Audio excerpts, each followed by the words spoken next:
इस YouTube channel पर आपका स्वागत है। आरओ एग्ज़ाम के लिए जीके जीएस के महत्वपूर्ण प्रश्न मैंने इस वीडियो में सेलेक्ट किए हैं। प्रश्नों की संख्या 40 है, जिसमें दोस्तों कुछ प्रश्न करंट के भी शामिल हैं। क्लास को शुरू करते हैं। सभी प्रश्न बेहतरीन हैं। भारत के संविधान में अंतर्राष्ट्रीय शांति और सुरक्षा की अभिवृद्धि का उल्लेख किस भाग में किया गया है? प्रश्न का उत्तर ऑप्शन बी है। राज्य के नीति निर्देशक तत्वों में अंतर्राष्ट्रीय शांति और सुरक्षा किस अनुच्छेद में है? तो यह है अनुच्छेद 51 में। राज्य के नीति निर्देशक तत्व किस अनुच्छेद में है? तो यह है अनुच्छेद 36 से लेकर के 51 तक में। चलिए अब हम नेक्स्ट प्रश्न लगाते हैं। जब संसद के दोनों सदनों की संयुक्त बैठक में कोई विधेयक निर्दिष्ट किया जाता है तो यह पारित किया जाता है। तो किसके माध्यम से यह पारित किया जाता है? प्रश्न का राइट उत्तर ऑप्शन ए है। उपस्थिति तथा मत देने वाले सदस्यों के साधारण बहुमत के द्वारा यह विधेयक पारित किया जाता है।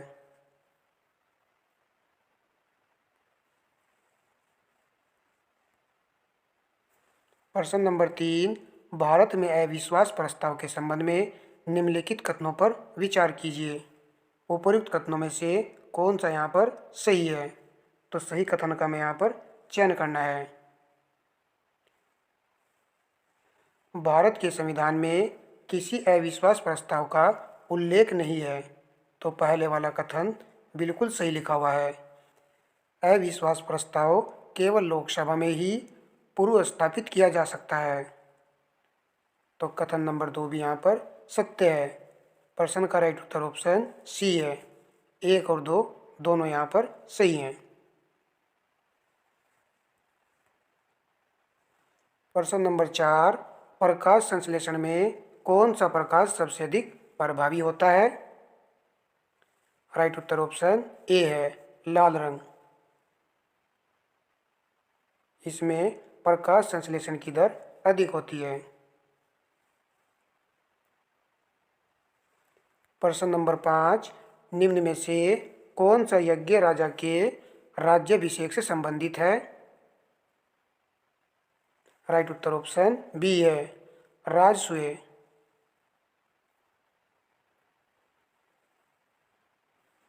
प्रश्न नंबर 6, प्राचीन तमिल साहित्य ग्रंथ तोलकापियम निम्नलिखित में से किसकी जानकारी प्रदान करता है? देख लीजिए यहाँ पर तमिल व्याकरण, तमिल राजव्यवस्था, तमिल समाज और अर्थव्यवस्था, उपर्युक्त सभी। प्रश्न का राइट उत्तर ऑप्शन डी है, उपर्युक्त सभी। एक अच्छा और मोस्ट इम्पोर्टेंट प्रश्न है। जो भी प्रश्न मैं आपके लिए सिलेक्ट कर रहा हूँ वो सभी महत्वपूर्ण हैं। आप इनको जरूर लगाया कीजिए। प्रश्न नंबर 7, मेरुरज्जु स्पाइनल कॉर्ड के कार्य हैं? मस्तिष्क से आने एवं जाने वाले उद्दीपनों का संवहन करना, यह भी इसका कार्य है। प्रतिवर्ती क्रियाओं में समन्वय एवं नियंत्रण करना भी इसका कार्य है। तो प्रश्न का राइट उत्तर यहाँ पर है ऑप्शन डी वाला। ए और बी दोनों सही हैं। प्रश्न नंबर 8, सूची फर्स्ट तथा सूची सेकंड को सम्मिलित कीजिए। सूची फर्स्ट को देख लीजिए यहाँ पर और सूची सेकंड को यहाँ पर देख लीजिए। चलिए, एक महत्वपूर्ण और अच्छा प्रश्न है क्योंकि यहाँ पर हृदय, धमनियाँ, शिराएं, महाधमनी सभी एक साथ पॉइंट दिए हुए हैं।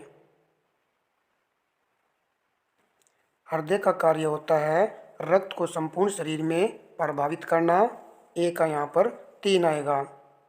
धमनियों का कार्य होता है रक्त को हृदय से अंगों तक पहुँचाना, बी का 4 आएगा। शिराएं रक्त को शरीर से हृदय तक पहुँचाना इनका कार्य होता है, तो सी का यहाँ पर 2 आएगा। महाधमनी सबसे बड़ी रक्तवाहिका है, डी का यहाँ पर 1 आएगा। प्रश्न का राइट उत्तर है ऑप्शन ए, 3, 4, 2, 1। एक महत्वपूर्ण और एक अच्छा प्रश्न है। सभी पॉइंट देख लीजिए यहाँ पर ध्यान से।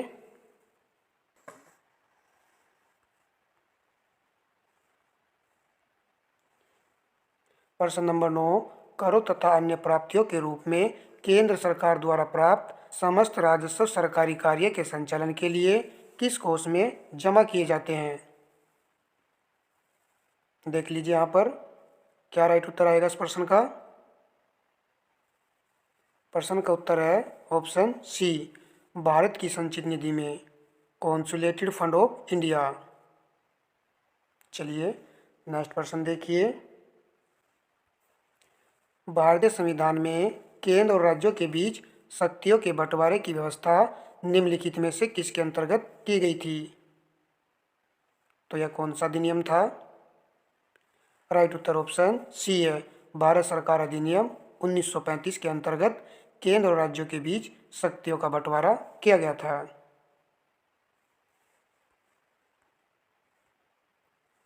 प्रश्न नंबर 11, निम्न में से किस क्षेत्र को मोलासेस बेसिन भी कहा जाता है? राइट उत्तर ऑप्शन बी है, मिजोरम को। प्रश्न नंबर 12, निम्नलिखित में से मृदा के मुख्य घटक हैं, निम्नलिखित कोड का प्रयोग कर सही उत्तर चुनें। मृदा के मुख्य घटक हैं ह्यूमस, जल, वायु, खनिज। यहाँ पर इस प्रश्न में चारों पॉइंट सही हैं। प्रश्न का राइट उत्तर ऑप्शन डी है, उपर्युक्त सभी सही हैं। प्रश्न नंबर 13, निम्नलिखित में से किन देशों के साथ अरुणाचल प्रदेश की साझी सीमाएं हैं? थोड़ा सा ध्यान दीजिए मैप पर। राइट उत्तर ऑप्शन सी है, भूटान, चीन और म्यांमार के साथ अरुणाचल प्रदेश की सीमाएं लगती हैं। दोस्तों इस क्लास में सभी टॉपिक से प्रश्न शामिल हैं, एक बेहतरीन क्लास है। 13वीं शताब्दी में खराज क्या था? राइट उत्तर ऑप्शन ए है, कृषि पर कर। प्रश्न नंबर 15, निम्नलिखित में से कौन सा सुल्तान राजस्व निर्धारण हेतु भूमि मापन से संबद्ध नहीं था? राइट उत्तर ऑप्शन बी है, गयासुद्दीन तुगलक। प्रश्न नंबर 16, सरकी साम्राज्य की स्थापना कहाँ की गई थी? राइट उत्तर ऑप्शन सी है, जौनपुर में। प्रश्न नंबर 17, निम्नलिखित भारतीय शासकों में से किसने सर्वप्रथम मोहम्मद गोरी को पराजित किया था? तो मोहम्मद गोरी को सर्वप्रथम पराजित किया था भीमद्वितीय ने। ऑप्शन डी राइट उत्तर है।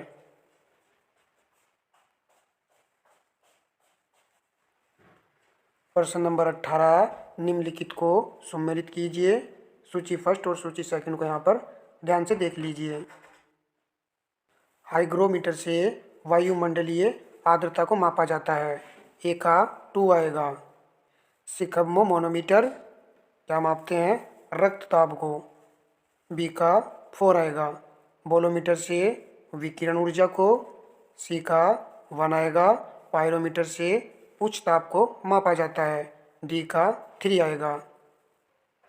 प्रश्न में 2, 4, 3, 1 देख लीजिए। यहाँ पर प्रश्न का राइट उत्तर है 2, 4, 1, 3।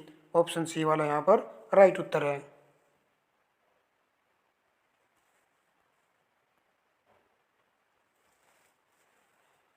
प्रश्न नंबर 19, रोलेट एक्ट का भारतीय राष्ट्रीय कांग्रेस ने विरोध किया क्योंकि इसका लक्ष्य था वैयक्तिक स्वतंत्रता को सीमित करना। ऑप्शन ए वाला यहाँ पर राइट उत्तर है। प्रश्न नंबर 20, निम्नलिखित में से किसने गांधी जी के आंदोलनों को राजनीतिक विरोधी कहा था? राइट उत्तर ऑप्शन सी है, लॉर्ड लिलिथगो ने इनके आंदोलनों को राजनीतिक विरोधी कहा था। नेक्स्ट प्रश्न देखिए। स्वदेशी आंदोलन के संदर्भ में निम्न कथनों पर विचार कीजिए। तो यहाँ पर हमें सही उत्तर का चयन करना है। भारतीय राष्ट्रीय कांग्रेस ने आंदोलन के दौरान सामाजिक सुधार के कार्यों में संलग्न न होने का प्रस्ताव पारित किया था। तो यह वाला कथन यहाँ पर गलत लिखा हुआ है। इस आंदोलन में मुस्लिम किसानों की सीमित भागीदारी थी। तो कथन नंबर 2 यहाँ पर सही है। प्रश्न का राइट उत्तर ऑप्शन बी है।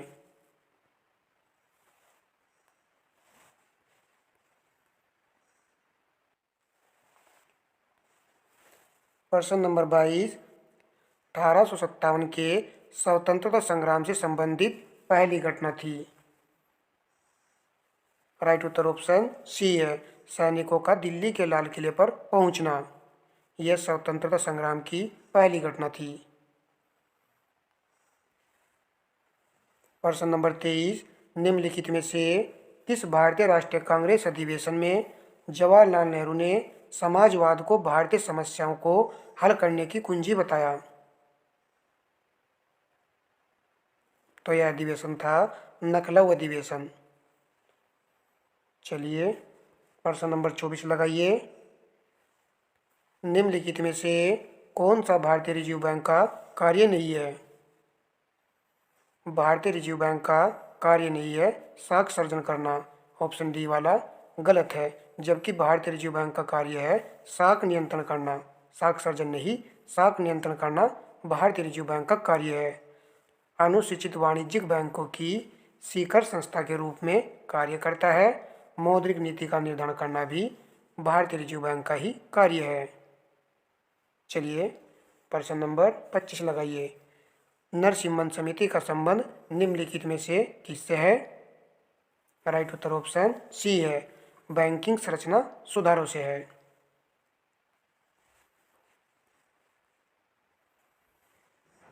प्रश्न नंबर 26, भारत के सांस्कृतिक इतिहास के संदर्भ में पंचायतन शब्द निम्नलिखित में से किससे संबंधित है? तो यह संबंधित है मंदिर निर्माण करने की एक शैली से। वेरी इंपॉर्टेंट प्रश्न है। प्रश्न नंबर 27, चेदी महाजनपद उत्तर प्रदेश के किस जिले में स्थित था? राइट उत्तर ऑप्शन बी है, बांदा जिले में।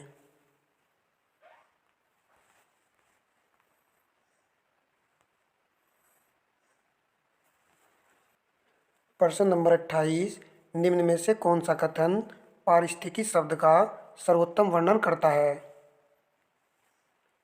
तो यहाँ पर हमें सही कथन का चयन करना है। राइट उत्तर ऑप्शन बी है। यह पादपों और जीवों का उनकी पारंपरिक अंतरक्रिया एवं पर्यावरण के साथ उनके संबंधों के संदर्भ में वैज्ञानिक अध्ययन से संबंधित है।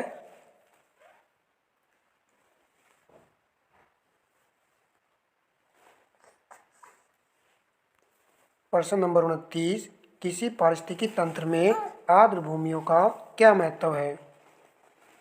नीचे दिए गए कोड का प्रयोग कर सही उत्तर चुनिए। देख लीजिए यहाँ पर एक मोस्ट इम्पोर्टेंट प्रश्न है ये। यह पक्षियों और जंतुओं के प्रजनन स्थल और घोंसलों के निर्माण हेतु क्षेत्र प्रदान करने में सहायक होती है।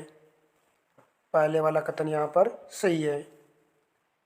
यह तटों को अपरदन से सुरक्षा प्रदान करते हुए तूफान और चक्रवात से होने वाली हानि को कम करती है। तो कथन नंबर 2 भी सही है। यह जल शुद्धिकरण में सहायक होती है। तो कथन नंबर 3 भी सही है। प्रश्न का राइट उत्तर ऑप्शन ए है, 1, 2 और 3। पारिस्थितिकी तंत्र में आर्द्र भूमियों का महत्व है ये।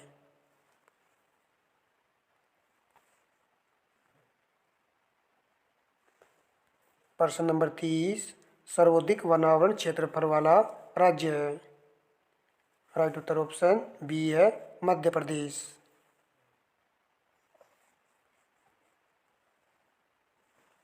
प्रश्न नंबर 31, काली शारदा नदी उत्तर प्रदेश में किस जिले से होकर प्रवेश करती है? तो यह प्रवेश करती है पीलीभीत जिले में। ऑप्शन ए राइट उत्तर है।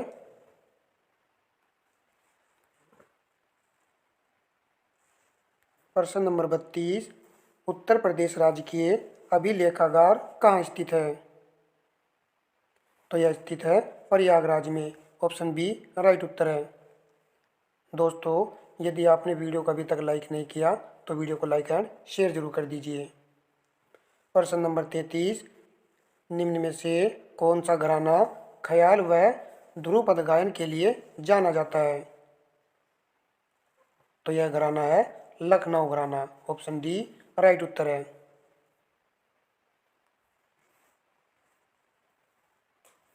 प्रश्न नंबर 34, नीचे दो वक्तव्य दिए गए हैं, तो यह प्रश्न कथन और कारण से है। यहाँ पर कारण होना चाहिए था। उपरोक्त के संदर्भ में निम्न में से कौन सा एक सही है? शिक्षा मित्र योजना ग्रामीण युवा शक्ति को शिक्षा द्वारा अपने ही ग्राम की सेवा कराने का अवसर उपलब्ध कराती है।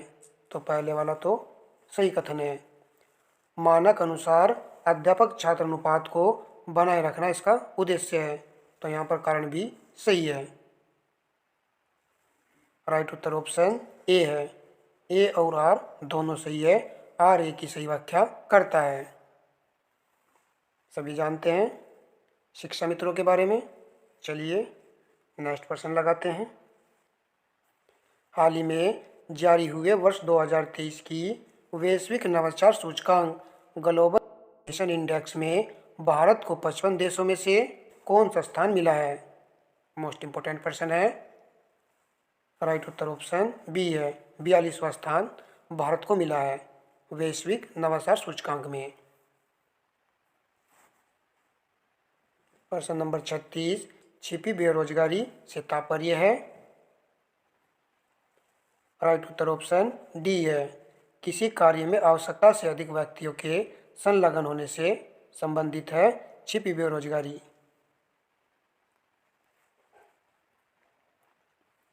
प्रश्न नंबर 37, निम्नलिखित में से कौन सा राज्य जनसंख्या की दृष्टि से शीर्ष 4 राज्यों में शामिल नहीं है? राइट उत्तर ऑप्शन डी है। आंध्र प्रदेश। पिछले दिनों चर्चा में रहा बन्नी उत्सव किस राज्य का वार्षिक धार्मिक त्योहार है? राइट उत्तर ऑप्शन डी है। आंध्र प्रदेश का है बन्नी उत्सव धार्मिक त्योहार। प्रश्न नंबर 39, ऑस्कर पुरस्कार 2023 में किसे सर्वश्रेष्ठ अभिनेता का पुरस्कार मिला है? राइट उत्तर ऑप्शन ए है। ब्रेंडन फ्रेजर को।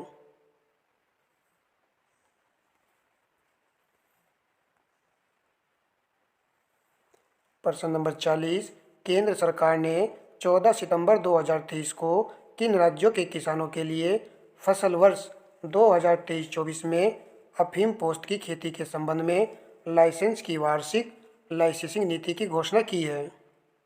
तो यहाँ पर बताना है किन राज्यों के किसानों के लिए। राइट उत्तर ऑप्शन बी है।